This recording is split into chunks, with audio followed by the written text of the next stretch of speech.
Hi everyone, welcome back to my channel. If you're new here, I'm Courtney Ryan, and today we're going to be talking about 4 things that make women lose attraction. These are going to be some of the biggest turnoffs.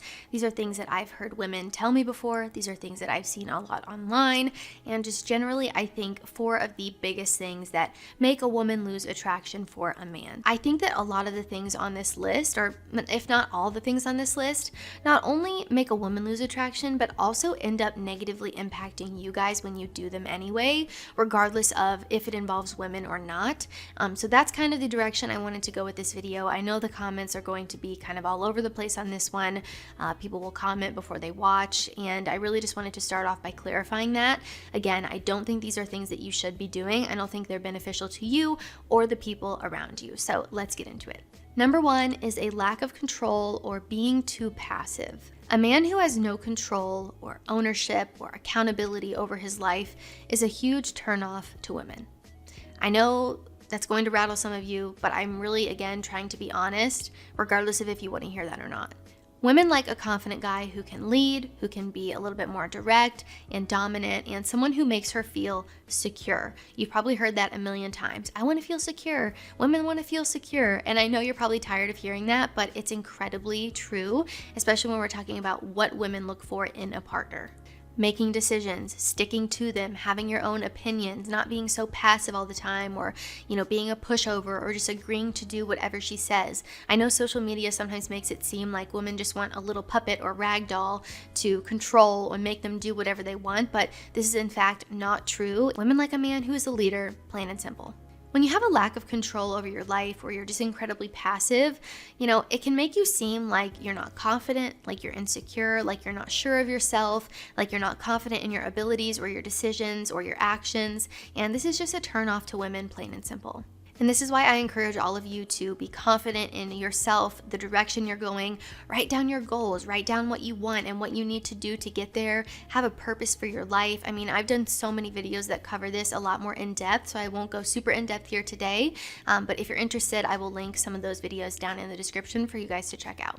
Number 2, we have emotional vomiting. And I had mentioned this briefly in the vulnerability video that I made, and how men a lot of the time will confuse emotional vomiting with being vulnerable, and they're 2 totally different things. So I want to try to kind of explain it a little bit more here today. Like I said, this is something that men often get confused with vulnerability, and then say that they were vulnerable and get upset that it didn't work or that it was not received well, but that's because it's not actual vulnerability and it's emotional vomiting. So what is emotional vomiting? Let's get into it. Emotional vomiting is a lack of control, as I mentioned in my last point, which is simply not the same as just being vulnerable with someone. Many of us don't know how to properly express our emotions, and it leads to what we call emotional vomiting, which is emotional vomit is when you suddenly unload an inappropriate amount of emotions and personal history onto a conversation, usually to the utter horror of the person listening. And when I did my vulnerability video, someone commented and left a really great example.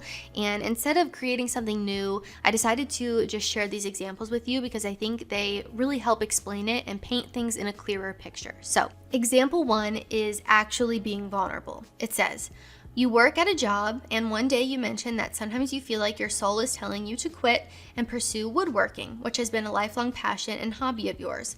The woman gets insight into you as a person, and you become more relatable and lovable. She's able to see that you have a passion for something, you're interested in something, you still are conveying that you have control over your life, but you're thinking maybe you want to, pursue something else, and you're telling her you are maybe seeing a different direction for yourself. That's being vulnerable. You're being open about the fact that, maybe what I'm doing right now isn't what I would love to do forever, and I have other passions and hobbies that interest me. Being vulnerable is sharing things about yourself that maybe you don't just share with everyone. Would you go up to a stranger on the street and tell them that? Probably not. You would tell someone that you like about that, or someone in your life. So being vulnerable is not just freaking out or crying or having the greatest freak out of all time. That is not what being vulnerable is. And I think a lot of times people get really confused by that. Example 2, that would be emotional vomit or overbearing, would be after work every day at your job, you complain to your woman about how stressful the day is and how you hate doing repetitive tasks, are annoyed by customers, and dislike all of your colleagues. The woman gets stressed out hearing about your problems and generally sees you as an unpleasant person to be around. The difference here is that when you do this and when you complain and you aren't doing anything to fix it or take action, you are showing, as I mentioned before, a lack of control over your life. And that is not something that women typically receive well, because women want to be with someone who is confident, who is a leader, who has control over their life, who is not passive and kind of just all over the place, right? And not to say that there's a right or wrong way to be vulnerable, but there is being vulnerable, and then there's not being vulnerable and mistaking it for being vulnerable, which is typically what comes across very overbearing and as emotional vomit.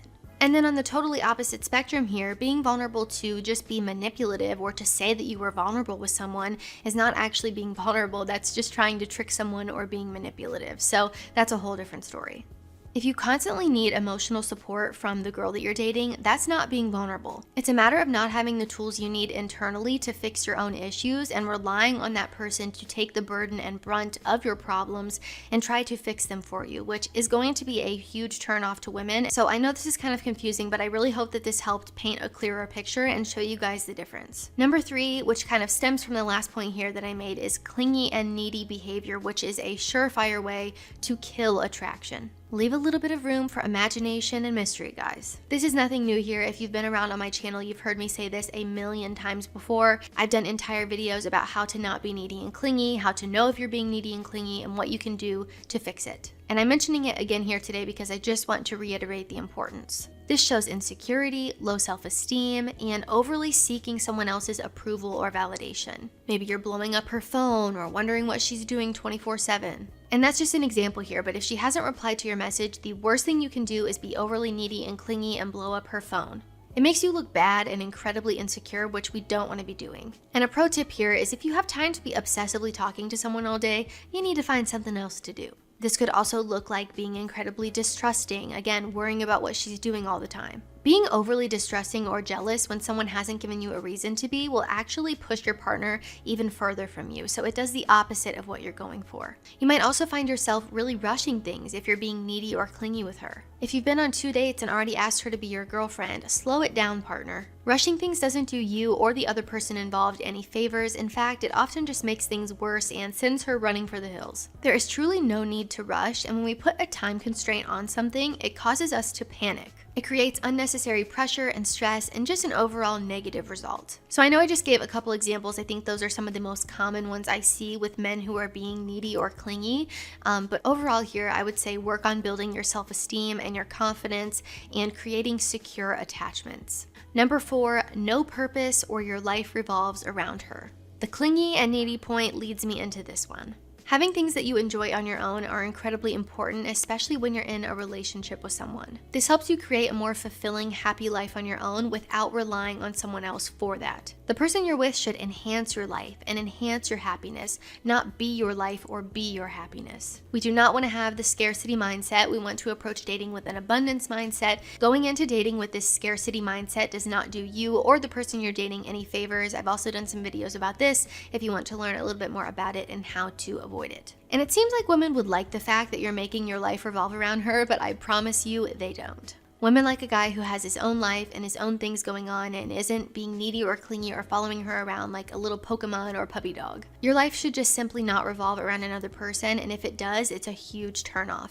Read, work out, cook, learn how to play an instrument, learn a new language. I mean, there are so many things you could be doing with your time that don't involve just a girl, right? We don't want to be just chasing women and totally neglecting every other aspect of our life over a girl. So overall here, I hope that this video shed some light on the things that men do that are often a turnoff to women. And again, like I mentioned in the intro, these are obviously turnoffs to women and women do not find them attractive, but it's also not a good look for you and it's not good for your life either, which is why I wanted to highlight them and talk about them. If you liked this video or found it helpful, be sure to give it a thumbs up and subscribe to my channel to be in the loop for when I release new content. Let me know down in the comments some things that you think men do that make women lose attraction. I know I'm probably setting myself up for disaster by asking that, but I want to hear from all of you guys and what you think. So share your thoughts down in the comments.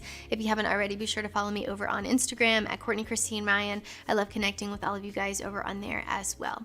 As always, thank you all so much for watching, and I will see you all next time.